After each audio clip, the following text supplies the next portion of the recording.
Hey, what's up guys? Little man with a big opinion here. Today's video, it's always fun when you get to talk about these bad boys. But today's video, I'm going to discuss why I think every prepper should have a 22. Uh, you have a lot of options out there, uh, but I'm a kind of a biased believer that you cannot go wrong with having a Ruger 1022. Uh, this is probably one of the most popular rifles in the entire United States, outside of, the good old AR-15 uh, or an AK. Uh, so for today's video, I'm going to go over the pros and cons of the 1022, and I really think out of everything, if uh, as a prepper you could only have one firearm, uh, I hope my argument today will convince you that it should be the 1022. I'm also, in that same breath, if you do not own a firearm at all, uh, it's a good first firearm. Uh, and if you're getting into prepping and you don't own any firearms, I think it is a solid choice for covering your security. Uh, that being said, it does have some downsides. It's not suited for every single scenario out there, but I'd say it's suited for most of what you need it to be suited for. All right, so the very first thing that you got to think about with this firearm is its cost. This is the most basic Ruger 1022 that you can get. It's not the wooden stock version, so it is a synthetic stock, which makes it a little bit lighter, and that's kind of why I picked this version. Uh, and it is currently $389 from the Ruger website. When you compare that to other firearms, what I'd say is probably the next most popular firearm being the AR-15. You can get a bare bones AR that covers roughly everything that you need it to cover, in that $500 to $600 range. Uh, but you're basically getting a mil spec AR. Bare bones, it shoots, it does what it needs to do. Uh, and basically every part inside of it is interchangeable, and you can have a well-rounded AR in the $800 to $1,000 range, and then they just go up from there, where parts for an AR can cost the same amount that this rifle costs you.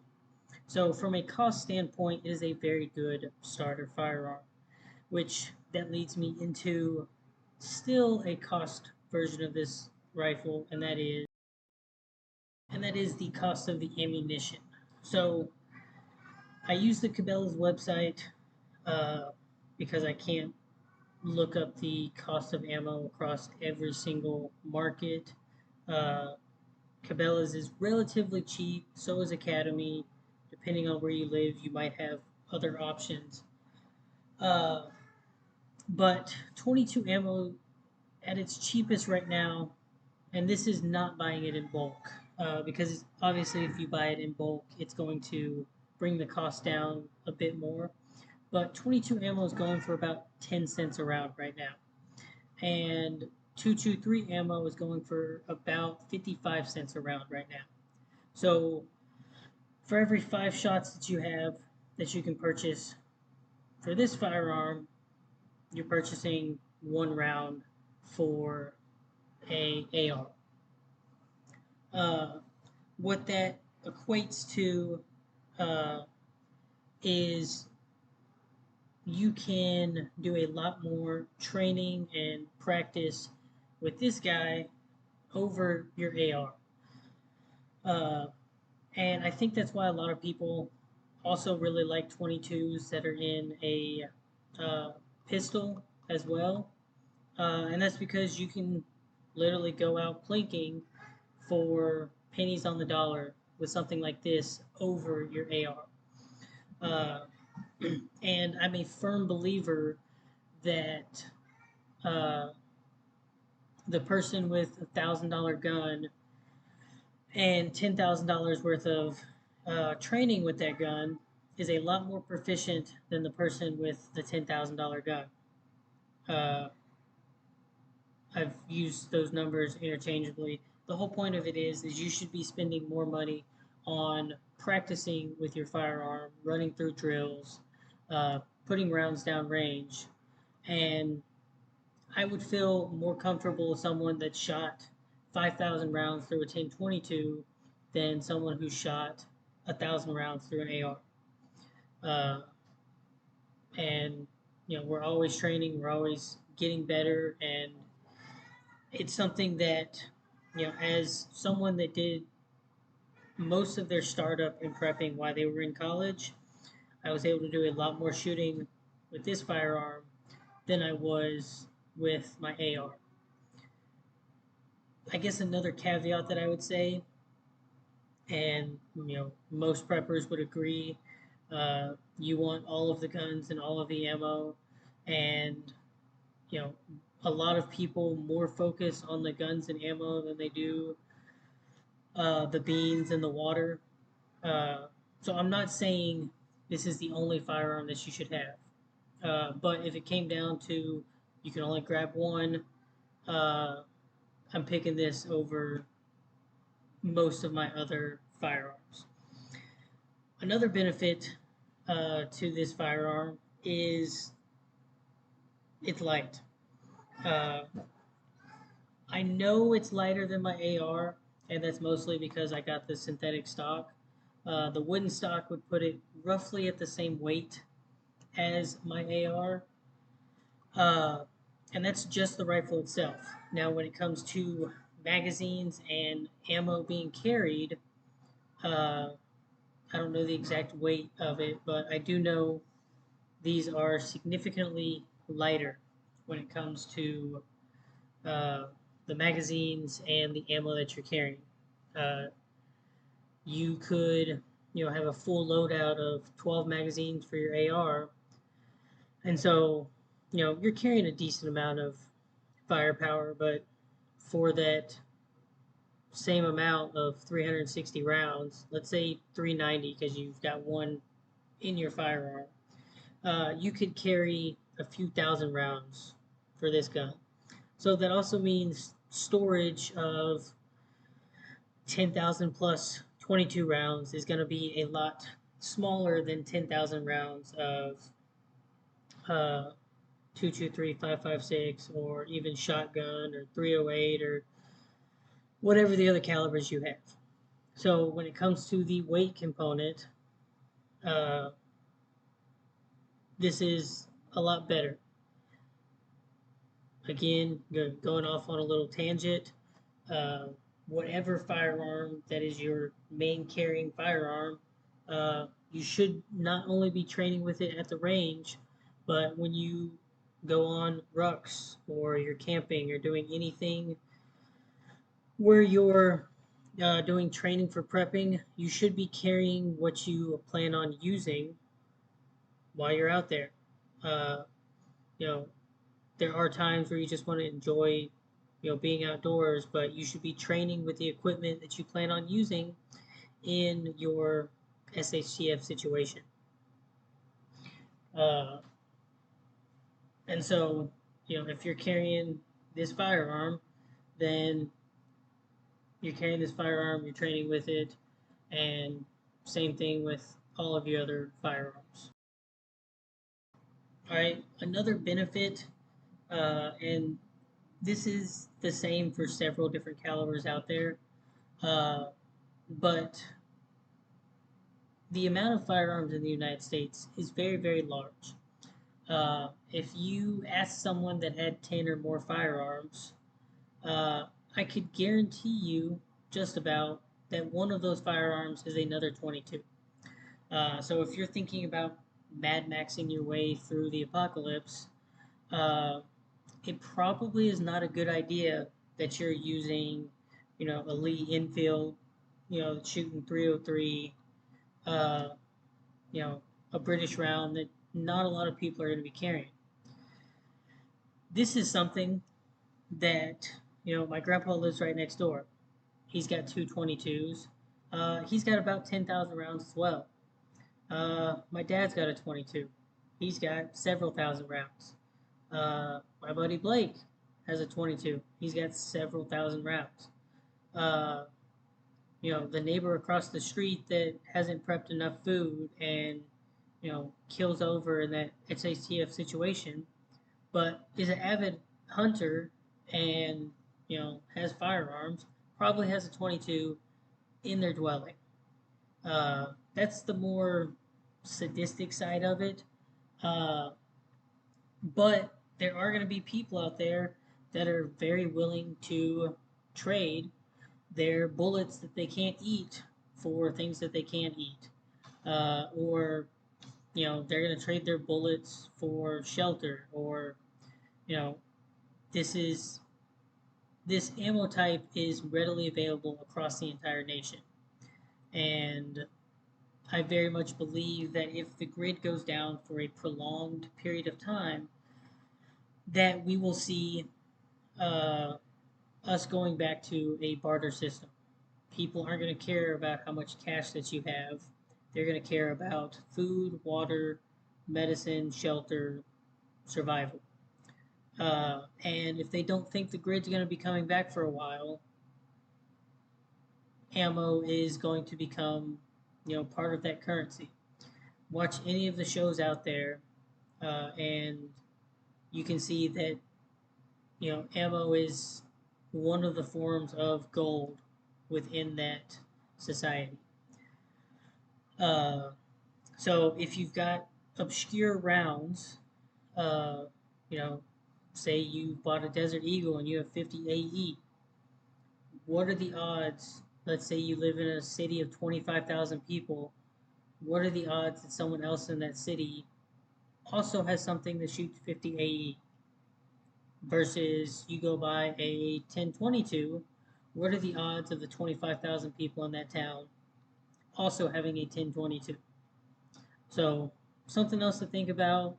Uh, I personally wouldn't recommend you trading away your ammo for other things, but it comes down to survival. The things that we decide that we're willing to part with for other things uh, comes down to a situation by situation basis. Uh, I'm just a firm believer that you shouldn't be trading away something that could come back and bite you in the butt at a later point.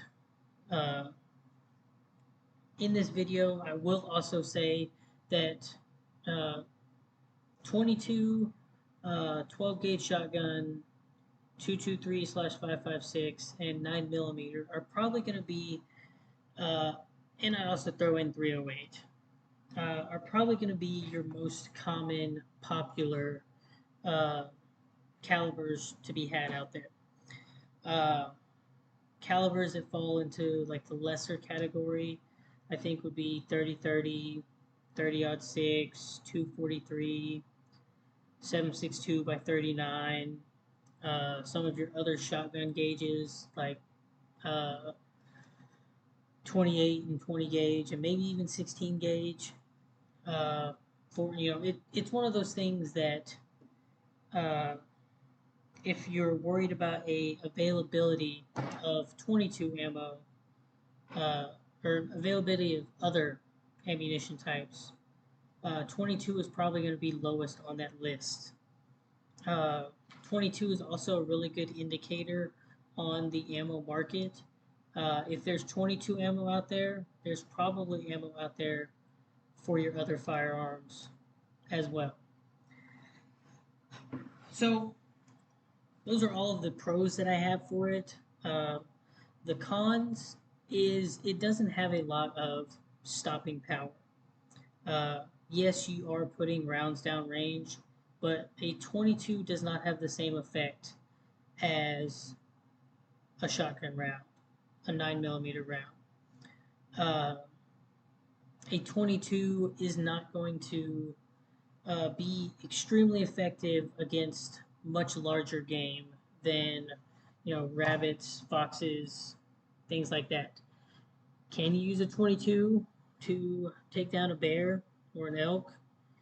Yeah, it's possible, uh, but for those shots, you're probably going to need to be aiming at eyeballs, uh, or trying to punch holes in lungs, and you better have more than the 10 round magazine or be so proficient in it that your reload is the shortest amount of time that you could possibly think of. Uh, and then it works the same way, for security.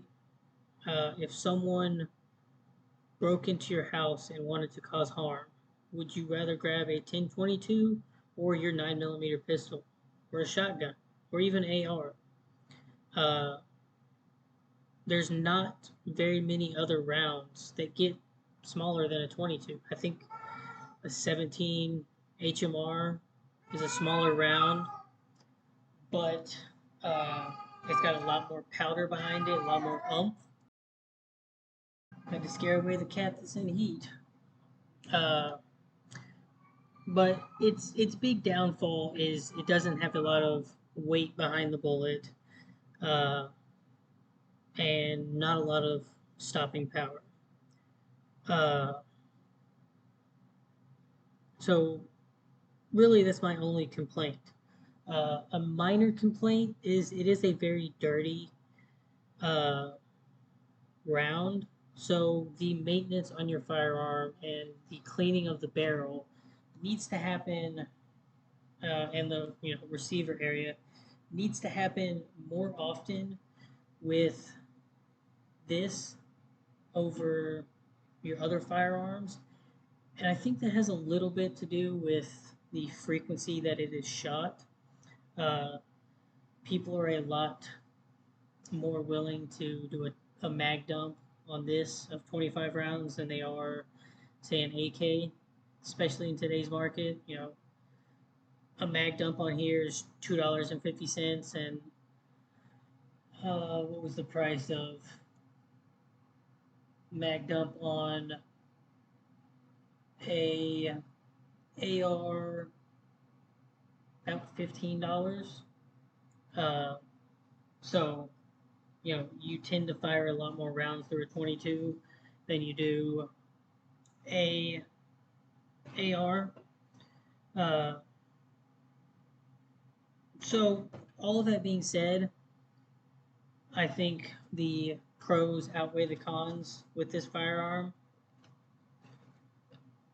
The cost effectiveness of the firearm itself, the ammunition, uh, magazines, training that you can do with it, means you will have a lot more rounds down range with a 22 than you will any other caliber.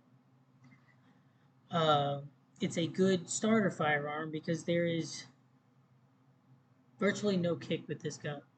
The same can be said with an AR and a couple of other firearms, but for the most part, like almost everyone I know started learning to shoot with a 22, probably when they're 5 or 6. You're not going to put a 12 gauge in a 5 or 6 year old hand. You might put a 410. I don't really know.